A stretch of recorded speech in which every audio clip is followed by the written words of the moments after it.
So recently, while visiting a very rural community, I learned that the pastor that was in place was leaving, and so that left the community without a pastor. He had to leave to go find work, and it just was such an eye-opening moment for me of like why does a good pastor have to leave to get work? He's serving a community, but they're not able to support him, and he couldn't find work where he was. So what is it that we can do for pastors that allows them to stay in the community that they love, live there, and work there, and be supported?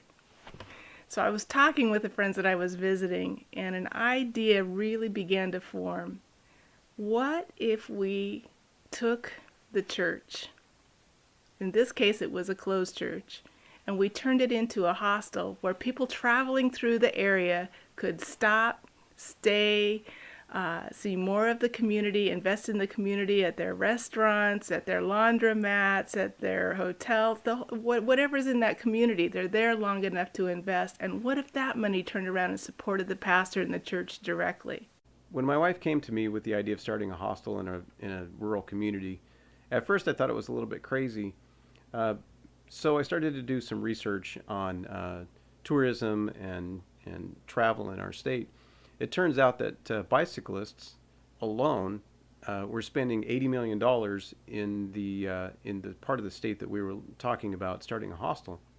And suddenly, the idea of starting some sort of a hostel out in this rural, sort of remote section of the state started to make a lot more sense. And even better, it looked like it was an opportunity to maybe help the community, not just put a pastor in place, but to bring business and money back into those communities that are maybe missing out on these great opportunities. I moved here 26 years ago from Madras. My husband grew up here. He wanted to come back, so I said, okie dokie. So here I am. My husband's the judge for Wheeler County, and my building here, we bought it, 7 years ago. I just got burnt out working for everybody else, and I got up one morning and we were watching TV, and I said, Chris, can you even see that TV screen? Yeah, I can see it. I says, no, you can't. So I just went up and put a big X in it, and I said, see the dust? It's time for me to cut back on these houses and do my own thing. And he said, yeah, probably. So anyway, we went ahead and this came up, and so I told him, I said, I really would like to have a business of our own. And so we bought this, and we did a lot of remodeling in here. Still got a lot of remodeling left to do. We're trying really, really hard to get tourism in here, you know, because there's not a whole lot of ranches anymore, and there's just a county and this state highway to work for, you know. There's not really a whole lot, but tourism is what we're really doing. The park up there is so full of bicyclers in the summer, it is unreal.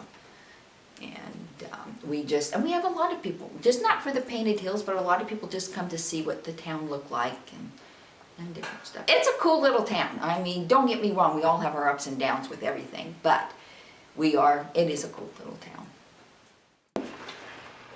And here we have the basement. This is where the actual hostel will be. We have a bathroom that will convert by taking a wall out into 2 showers and a toilet, a couple of toilets. Then down here, that's currently classrooms, we'll do some more wall moving. And this is where we will put bunk beds. So we'll have the beds come out here. I'm not sure how many we're having, perhaps 6 to 12 beds, which would be, well, you do the math, divide by 2. This particular area would be the community center area where people can just gather and talk. We hope to have some chairs and furniture and things here to make it a living room setting and extend that back into here. We have the kitchen, and we have everything we need here, but we have a lot of update that we need as well.